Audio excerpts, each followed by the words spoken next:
Hi everybody, welcome to the podcast series on innovative healthcare solutions sponsored by the Conference and Consulting Actuaries. These are podcasts really focused on a series of interviews with actuaries and other professionals on innovative solutions in healthcare that we're seeing in the market today. My name's Ed Pudlowski. I'm president of Morningstar Actuarial Consulting and chair of the CCA's healthcare community, and I'm going to be your host for today's call.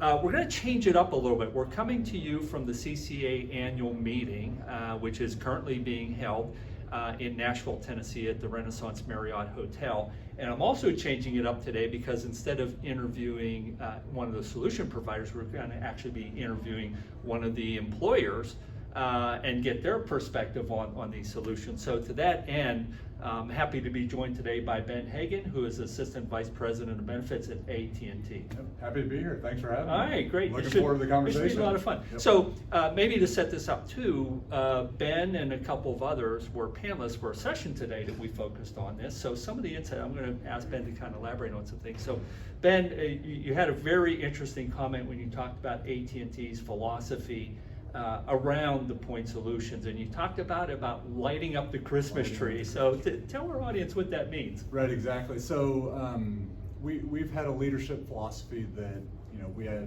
150,000 employees across the U.S. and ultimately we want something for everybody. Mm-hmm.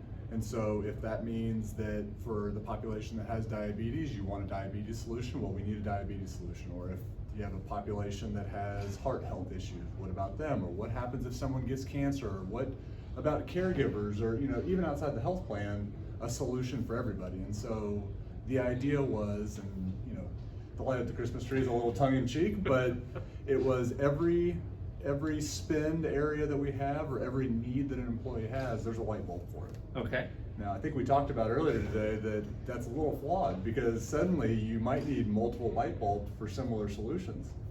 And that starts to make that tree start to look like a Griswold tree pretty quickly. And I think that's a real struggle for all of us. I mean, even for an employer our size, just maintaining that Christmas tree, right, and pruning it and keeping it in water and all that is pretty hard to do. And so, let's not take that that analogy too far, but I think, we've been on that philosophy. But then there's the intersection of that and ROI. Yeah, so that was going to be my next question. So how do you manage the value, understanding the value that you're getting out of all those point solutions? And I know, from our conversations, it's not just all about the dollars, right? But how do you manage that? As an actuary and as an employer who has been known to hire some actuaries, we have certainly, the other side of the Christmas tree is the over-rotation towards ROI, or return on investment. And so as we think about each light bulb on the tree, to kind of continue the analogy, we wanted to make sure that we understand the value of each. So how do you model using our population and the data we have in-house to say what impact will this solution have on our people? And in doing that, it takes a pre-analysis, so a business case, mm-hmm, and then it takes the ongoing monitoring of it. In some cases, that could take 12 months, 24 months, 36 months, employee's lifetime to know, did you actually get a return on that investment?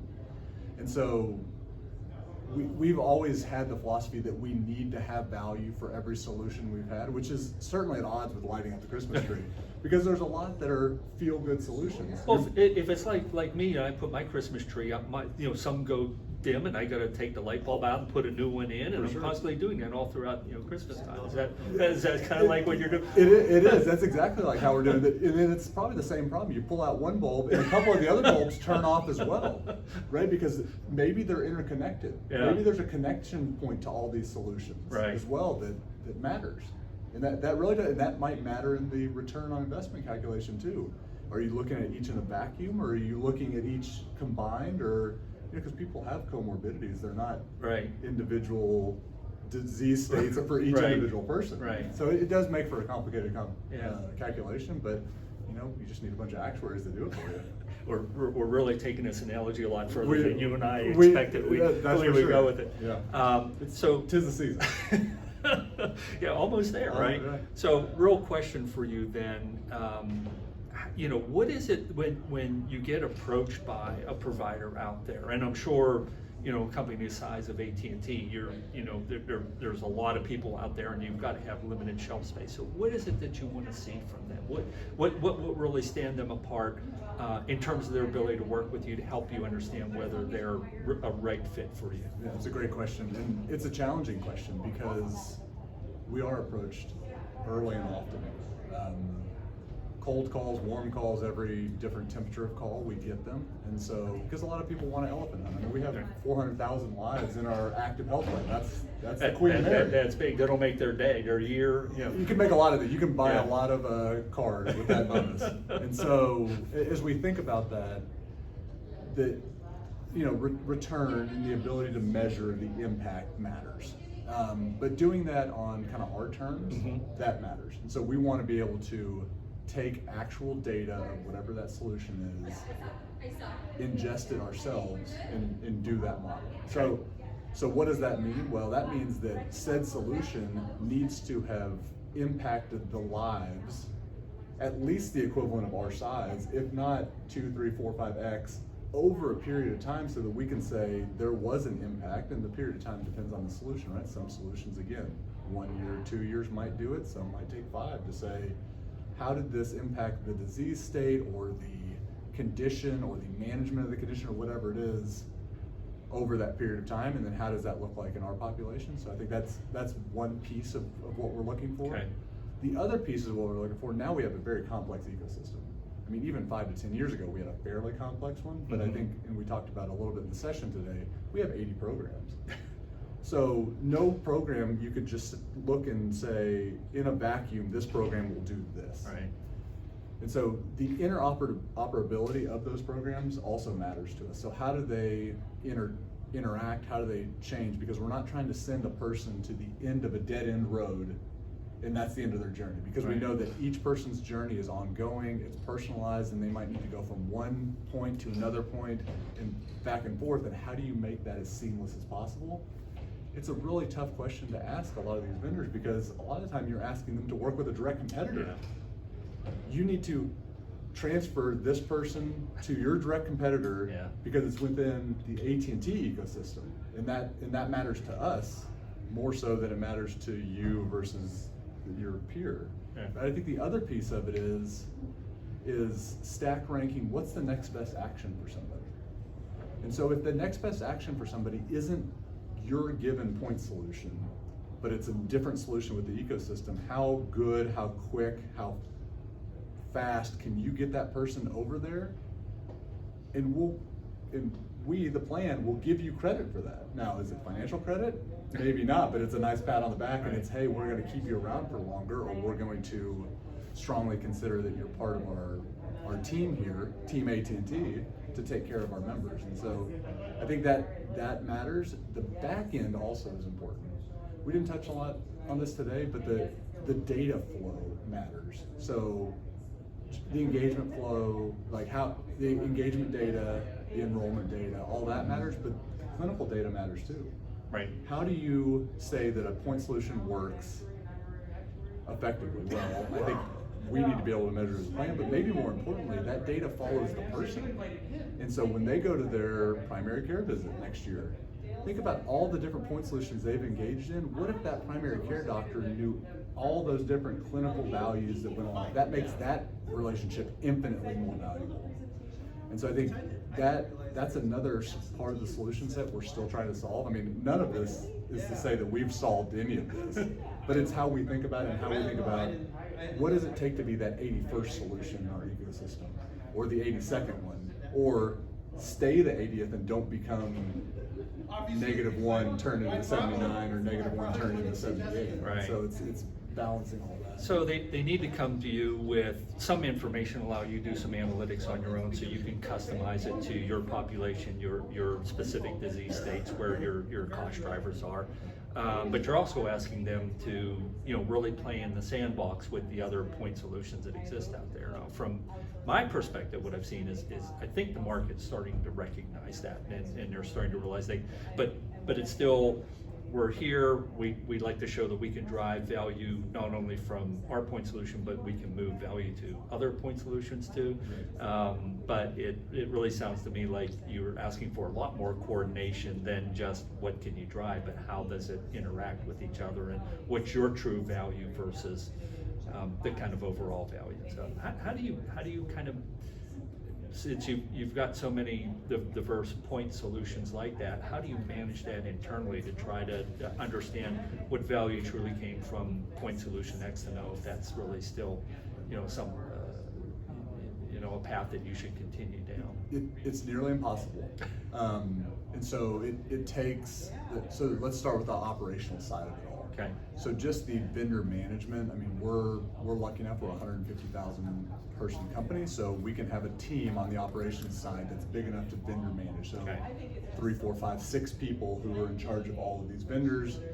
They deal with the day-to-day, they help with the marketing of these solutions, they help with the contracting and escalations or anything else that come off of that. I mean, it takes an army on that side to make sure that everything is moving smoothly, and then that referral pattern works. Okay. And mapping that referral, so that's very operational. On the flip side, within the last, let's say 18 months, we've formally internally set up a team that is in charge of benefits data analytics. There is so much data that come out of benefit solutions, benefit plans, and a lot of it has to stay within our walls because of HIPAA, because of other reasons. We, the plan sponsor, can't let them, the employer, AT&T, even see this data. And again, it's anonymized. We don't know that it's Ben Hagan that did this thing. But this piece of data on an individual that is attached to everything that Ben Hagan has done matters. Right. And so that team is in charge of the measurement of these things. And again, that's what we talked about when we're assessing. We need data in-house. We need to bring data from solution to us so that we can model. And then as we continue evaluation, because that solution's in place, we're getting that data, we're adjusting to say, did it improve A1C value? Or did it improve whatever other key performance indicator we were looking at? But doing it independently in our walls, because I mean, there's even HR data that we can have that we can't provide outside the walls. But it might help slice or dice or justify a solution and start to get from ROI, pure savings in the health plan, to a VOI. Maybe we could see that people who engage with these 3 programs have a better overall just employee engagement score, which is a good proxy for productivity or whatever. They're a net promoter of AT&T. Maybe they're telling all their neighbors to buy AT&T service. Well, that's good for AT&T. And so, we need to think about those kind of measures as well. Yeah. But again, all that analytics has to happen within our walls. And because of that, that's why I said we had to set up another army. So we have 2 armies of people that are dealing with these things all the time. Now I know there are point solutions out there too that will house your data so that they can see how things are going. Does that not exist in your environment because of your data security concerns? Right. We would prefer it not. I mean, we can always hide behind minimum necessary. Okay. And so again, minimum necessary internal is way different than minimum necessary external, especially when a lot of these solutions touch about 5% of the population. And so even to do a match cohort analysis, which now all the actuaries listening to this start perking up because they're like, oh, match cohort, this is so exciting. Now we finally got to the good stuff. It took you guys 10 minutes to get to match cohort analysis, but once you start talking about match cohort analysis or whatever other analytic tools you're using, we're not going to hand over the rest of the plan's data that aren't engaged with that solution so that they can see what a different cohort of our people look like. I mean, that just needs to be done within our walls. So you need a lot of support from the point solution then to be able to frame what their value is, help you understand how to do that analytics, and that's really what you need to get from each of those. Exactly. I think there's 2 things around data that these point solutions can really bring to the table. One is exactly what you talked about. What is their value proposition and how to measure it, and how to truly measure it. Because either they had started in the fully insured world or they started as a B2B2C or whatever, but how are you guys measuring value and how should we think about it? Now, we might disagree, but that's okay. That helps make us, all ships rise. Right. I think the second piece is identifying who are the right people at the right time for that solution. That's the other side of the data house that matters with these solutions. And they all have an algorithm, if you will, or a philosophy on who that right person is. Right. Again, we might disagree, but I think that thoughtfulness is, let us, the plan, help you identify who they are, even if maybe you aren't the ones marketing to them. Right. But I think that matters too. So it's your value and who. And if we could have those two, and those two are, wide open and we're in agreement with them, I think we're already, we're way out in front of way out in front of the solution, and we're gonna be successful with it if we're both open about those types of data pieces. So I think that begs the question, right? How do you get to those members that need engagement in that point solution, particularly if there are some data security questions or issues where maybe that information transfer back and forth between point solutions may not be as free flowing as it may be elsewhere. So that would suggest to me there's got to be an additional burden on you and your staff then, right? That's right. I mean, you could do one of two things. You could just send the hounds, every point solution we have, all 80 of them, let's say, you all get free reign to send out any marketing material to anybody you want. Okay. We know what that's going to do. It's going to use a lot of paper, a lot of postage, and I don't think it drives engagement, because it confuses the member. What this solution versus that solution versus now versus later versus whatever, they don't know what to do, when to do, and so they end up doing nothing. Okay. Philosophically, what we've done is we've said we want one source of truth, and that source of truth, especially on the clinical related point solutions, need to come from a clinical expert. So we've introduced clinical navigation over the last few years to say anything clinical. If you have a question about what doctor you should go see, or what solution you should look into, or you want an expert medical opinion, or whatever it is, you go here. Okay. What that solution also does is proactively send out communications, but only one per quarter to any given human of, here's your suggested nudge. So you're not overloading your members, but you're giving them bandwidth. I see. Without, if people had it infinite, I mean, they still have to do their day job, which is crazy, which is they're in front of, most humans are in front of email all day long, or on their phone, or whatever it is. So one more email, what are you gonna do with it? You might hit delete, you might ignore it, you might be one of those people who has like 10,000 notifications on their phone. That drives me nuts, but that's we probably need a point solution for that. Oh my goodness. Well, one other thing here too, obviously you've got all these point solutions, you're trying to figure out ways, we talked about, how do you assess whether they're right for you, but on an ongoing basis, what are the metrics that you talked about, the clinical metrics, but beyond that, what are some of the metrics that you like to see from your point solutions to help understand, that they're continuing to drive value? Yeah, I mean, the easiest... And maybe whether that translates into performance guarantees or something like that. Right, I mean, I think the easy ones, certainly the operational administrative ones are, utilization and engagement. Are you getting people in the door? And then, we'll help determine if it was the right people at the right time. But are you getting people in the door? And then secondly, once they're in the door, are they happy about being there? Are they net promoters if you use NPS, or are they giving it a scale of 4 or 5 out of 5 because they like it, because it's making them feel better? Most of the time, if people are clinically getting better, they are going to be a 2 thumbs up, buyer of that solution. Right. And if they're not physically getting better, they might not be. And so I think that's a good first indicator of the solution being good or worthwhile. Okay. And then you start looking at key performance indicators that are around, what are the leading indicators to say this solution's working? And so it might not be, did you cure the disease state, or did you fix the problem, but did you make the right progress? Did you move the needle? Did you move the needle? Yeah. And so each quarter, annually, whatever it is, depending on the solution, we're looking at those. Okay. And then you start putting potentially guarantees around those, like fees at risk, to say, is your solution really up to snuff or not? Right. I mean, to be honest, we don't want the solution's money back. Right. We want it to work. Right. Otherwise, we'll it's just a waste get of rid your time. Yeah, we'll just get rid of it if it doesn't. So Right. it's like, don't pay us, make it work. And so I think, again, that's a partnership. It's hard to get there because you have to build that trust to get there. And, a cold call off the street with a point solution is a tough place to start a trusting relationship. But, we'll get there. We get there with a lot of them. All right, well, I like to wrap up a lot of these discussions. By the way, I really appreciate you being here. This has been, fantastic information. But I'd like to wrap up on a little personal note. So if you weren't, the assistant vice president of benefits at AT&T, or you weren't an actuary as you are, what would you have been? What would your passion be? Oh my goodness! Wow. I guess I always hold the hardest question for the end. that's the most. I have to be thoughtful about this one. The 5 or 6 year old me would have said what? Policeman, fireman, astronaut, baseball player. Yeah. I'm tall. You can't really tell sitting down, but maybe basketball or volleyball if I had to. But